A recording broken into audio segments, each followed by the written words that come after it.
நான் சொல்கிற ஐடியாவை முடிஞ்ச வரைக்கும் நல்லா ஃபாலோ பண்ணுங்கள். ஃபாலோ பண்ணால் உங்களுக்கு எந்த பிரச்சனையும் வராது, உடலில் எந்த நோயும் வராது, ஆரோக்கியமாக இருப்பீங்க. என்னென்னா குழந்தைங்கள்லேருந்து நல்ல காய்கறி உணவுகள் சாப்பிட்டுருக்கணும். அம்மா நம்ம ஒரு இடத்துல கல்யாணம் பண்ணிக்கிட்டு போகும்போது எல்லா வேலையும் நம்ம செய்யணும் ரிலாக்ஸாக. வாஷிங் மிஷினில் நம்ம வந்து துணியை வந்து நம்மளே துவைக்கணும். Washing machine துவைக்கக்கூடாது. நம்ம அடித்து துவைக்கும் போது நமக்கு எக்ஸசைஸ் வரும், உடல் நல்லா வேர்க்கும், நம்ம எல்லா ரத்த நாளங்களும் நல்லா வேலை செய்யும். அப்படி இருக்கும்போது நல்லா ஆரோக்கியமாக இருக்கும். படி இறங்கி நடக்கணும்னா நடக்கணும், படி இறங்கி போகணும். இருந்தாலும் எழுந்திரிச்சு போய் சேரில் உட்காந்துருக்கோம், ரிமோட்டை போய் எடுக்கணும்னா எடுக்கணும். போய் யாராவது அதை எடுத்து கொடுங்க, நான் டிவி போடுறேன் அப்படி சொல்லக்கூடாது. உடம்புக்கு செல்லம் கூடாது. உடம்புக்கு செல்லம் கொடுக்காத நம்ம வந்து வருத்தி நம்ம எல்லாமே வருத்திலாம் இல்லைதான்.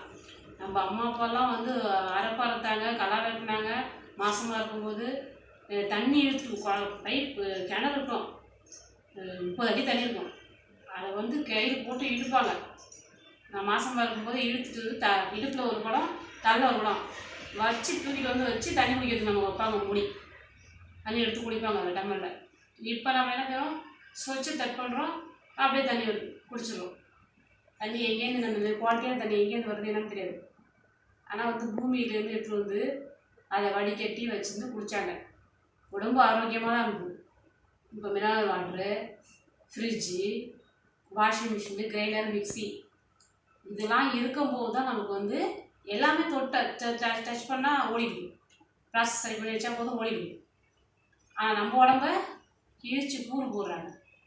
டாக்டர்கிட்ட போனால் எந்த இடத்துல கட் பண்ணணும், எப்படி கட் பண்ணணும், குழந்தைங்க இருக்குதா, இங்கேருந்து கட் பண்ணிட்டுமா, ஆப்ரேஷன் பண்ணிட்டுமா அப்படின்னு சொல்லிட்டு ஆப்ரேஷன் பண்ணி குழந்தை எடுத்து கொடுத்துறாங்க. இப்போ நம்ம அம்மாக்களே வந்து என் பொண்ணுக்கு ஆப்ரேஷன் பண்ணிடுங்க, என் பொண்ணு அழுகுறதெல்லாம் என்னால் பிடிக்க பார்க்க முடியல, எனக்கு ரொம்ப கஷ்டமாக இருக்குது, என் பொண்ணுக்கு ஆப்ரேஷன் பண்ணிட்டுங்கன்னு சொல்லிடுறாங்க. அதெல்லாம் டாக்டர் என்ன பண்ணுறாங்க, பயந்து போய் சரி பண்ணாங்க.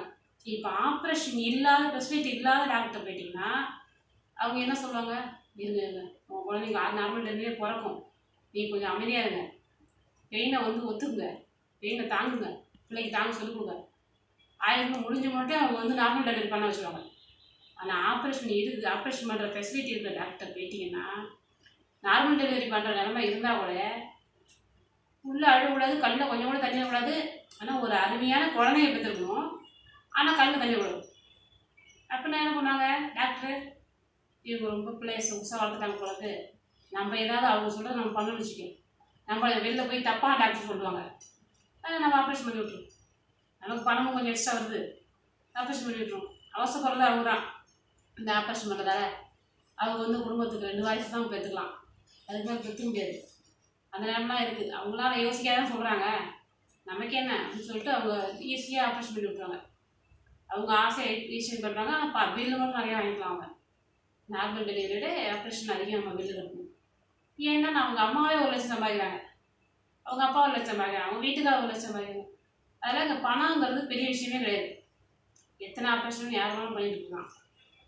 இது பேச்சு அதனால் முடிச்சுட்டு எல்லாம் நடந்துருங்க. வாழ்க்கை வளரணும்.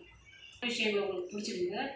இதில் வந்து வாழ்க்கையில் ஃபாலோ பண்ணால் நல்லா நடக்கும்னு தெரிஞ்சுன்னா எனக்கு என் சேனலுக்கு ஒரு லைக் பண்ணுங்கள், சப்ஸ்கிரைப் பண்ணுங்கள், ஃபாலோ பண்ணுங்கள். தேங்க்யூ.